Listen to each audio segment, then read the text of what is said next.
안녕하세요. 부인만 목사입니다. 오늘 함께 나눌 말씀은 창세기 4장 16절에서 24절에 있는 말씀입니다.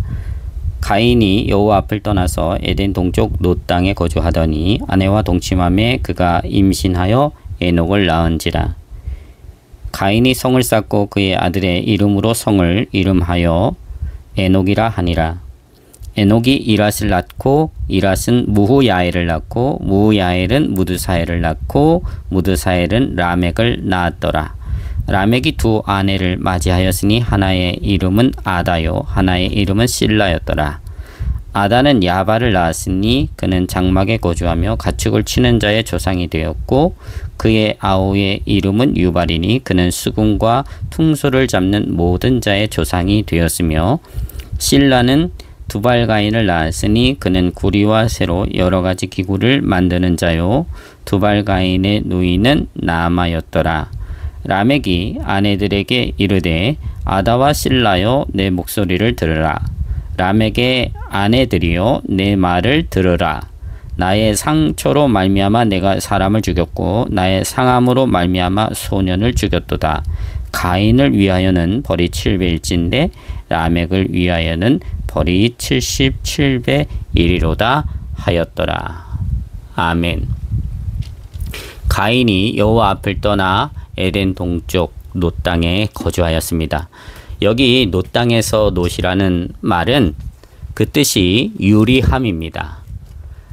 창세기 4장 12절의 말씀에는 동생을 쳐 죽인 가인에게 임하는 하나님의 심판이 기록되어져 있는데요. 제가 읽어드리겠습니다.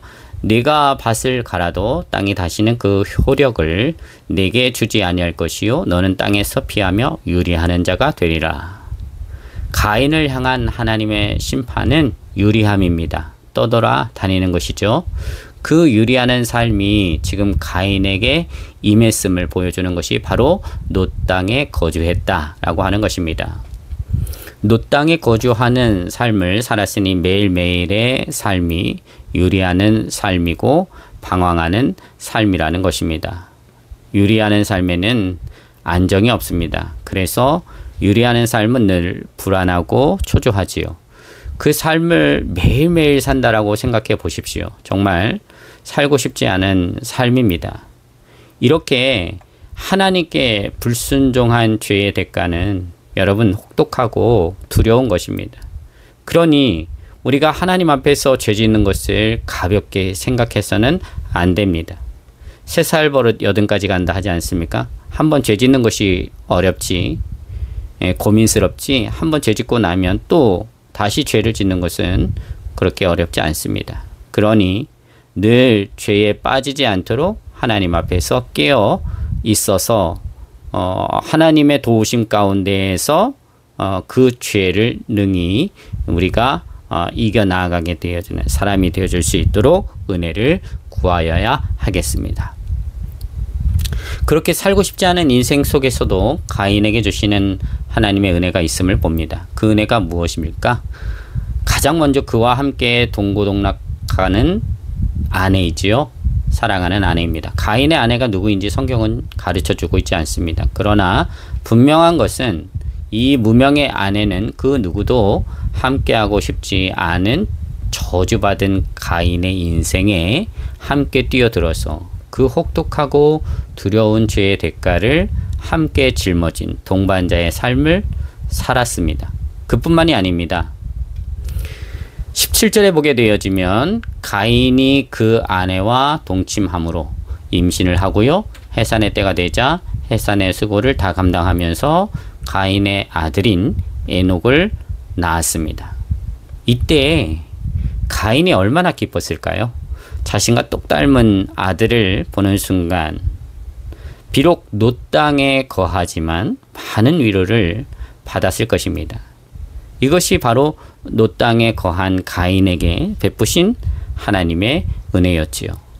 그런데 가인은 에녹을 얻은 후 성을 쌓았습니다.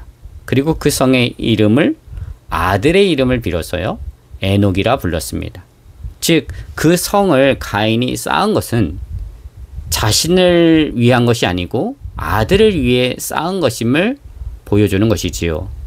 그만큼 가인은 에녹을 사랑한 것입니다. 비록 자신은 하나님께 죄를 지어서 심판을 받은 결과로 여호와 하나님을 떠나서 떠돌아다니고 유리하는 삶을 살고 있지만 자식에게만큼은 그 비참한 현실을 물려주고 싶지 않아서 자신이 할 수 있는 최선인 성을 쌓은 것입니다.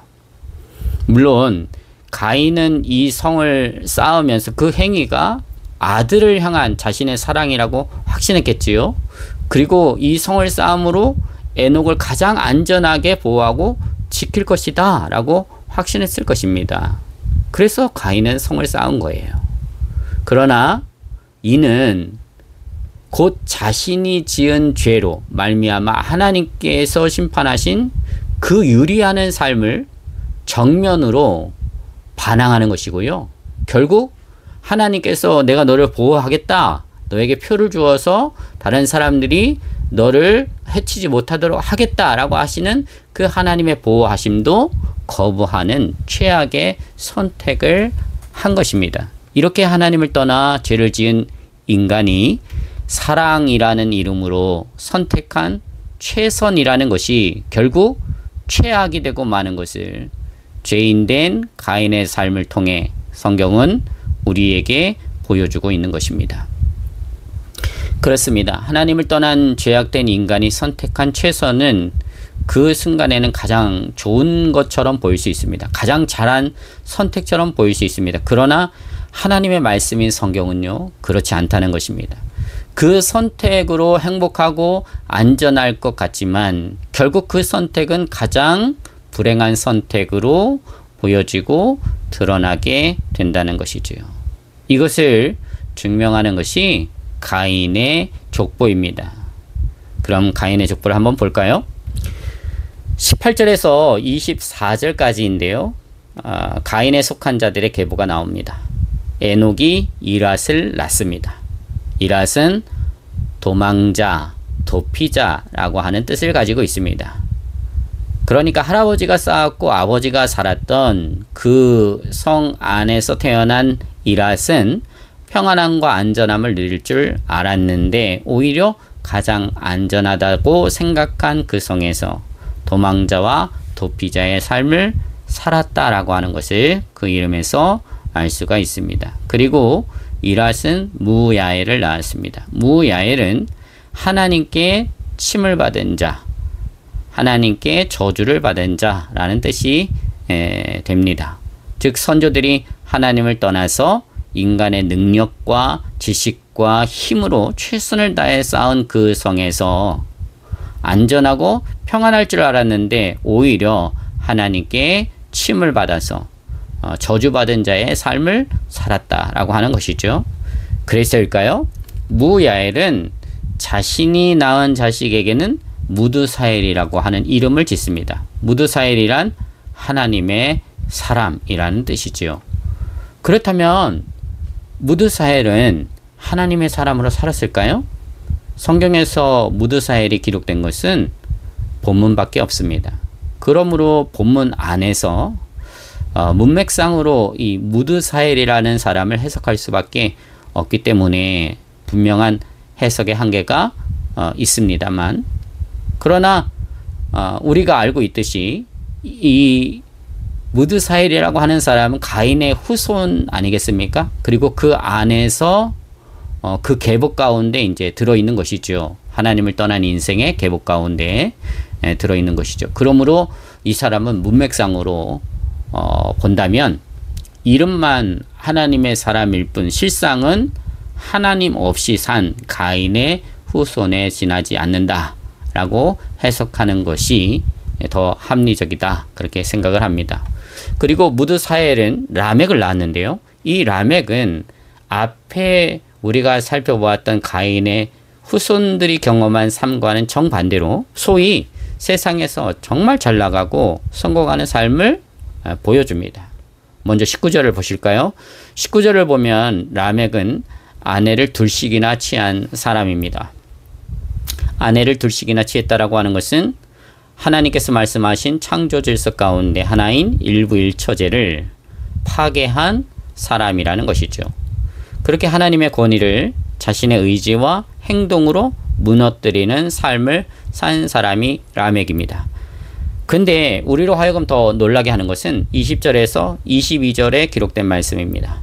라멕의 자녀들이요, 하나같이 출중하고 유명합니다. 사람들에게 존경을 받고요, 주목을 받습니다.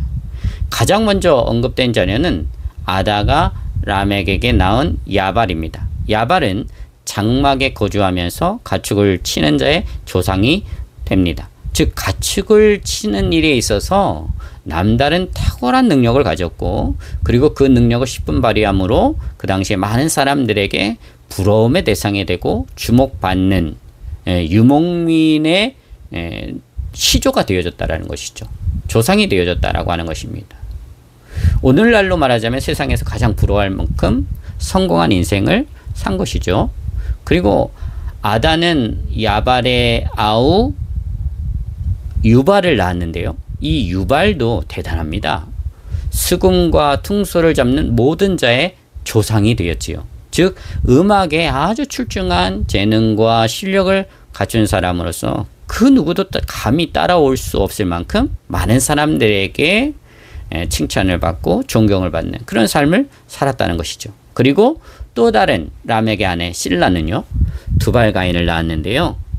두발가인은 구리와 쇠로 여러 가지 기구를 창조적으로 만든 사람입니다. 즉 생활에 필요한 여러 가지 기구들도 만들었을 것이고, 자신들을 위협하는 사람들을 대적하기 위해서 날카로운 무기들도 만들었을 것입니다. 그러니까 그 당시 모든 사람들에게 얼마나 필요한 사람이고 유명인이 되었을까는 무르나 많아있죠.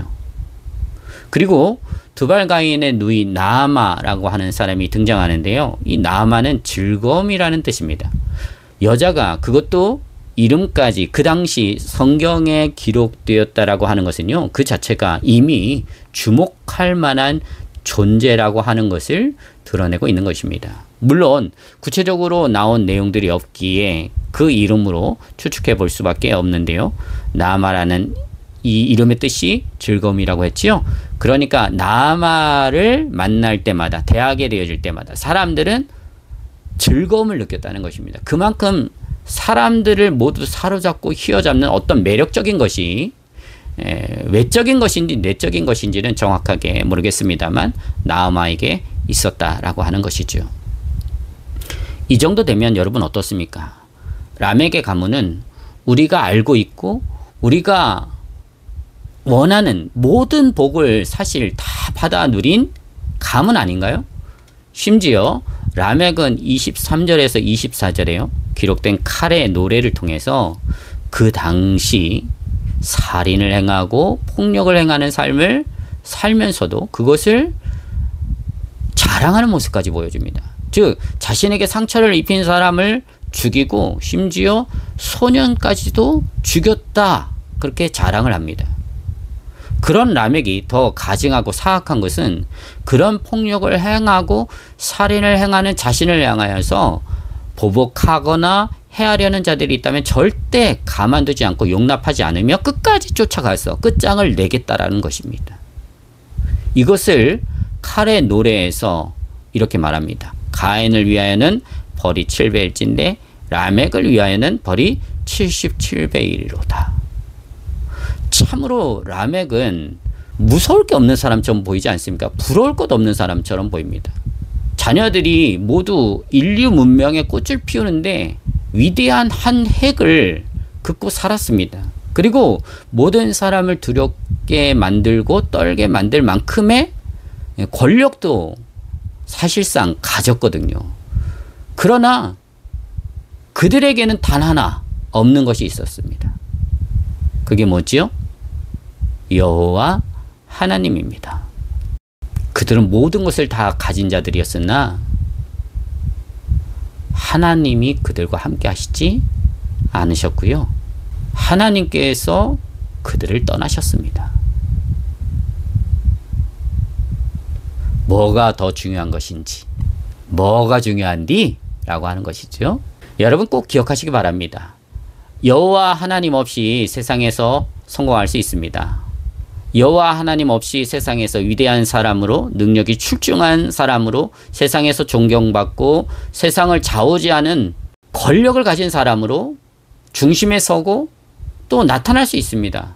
그러나 여호와 하나님을 믿지 않고 여호와 하나님을 떠난 사람들의 성공에 우리는 안달할지 모르지만, 세상 사람들은 박수를 칠지 모르지만, 여호와 하나님은요 전혀 그런 것에 얽매이지 않습니다.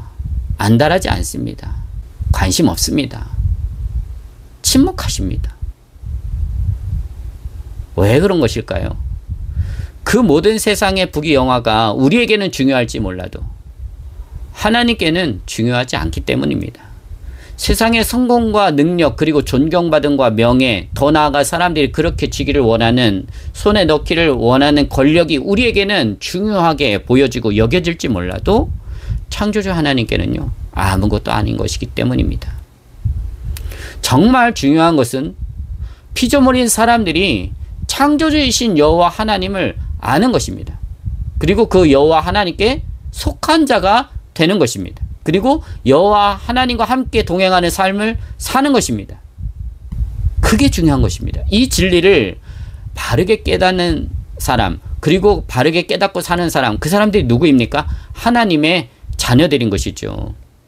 그러므로 저와 오늘 이 말씀을 듣는 여러분들은 하나님의 자녀들로 이 세상에서 언제나 존재하고 하나님과 동행하는 삶을 가장 기쁘게 여기면서, 다른 모든 것들은 내가 누리지 못하고 또 취하지 못한다 할지라도 오직 하나님 그분 안에서, 그분을 온전히 소유한 사람으로 이 땅에서 살아가게 되어지는, 하나님과 동행하는 그런 복된 사람이 되어줄 수 있게 되시기를 주님의 이름으로 축복을 드립니다. 감사합니다.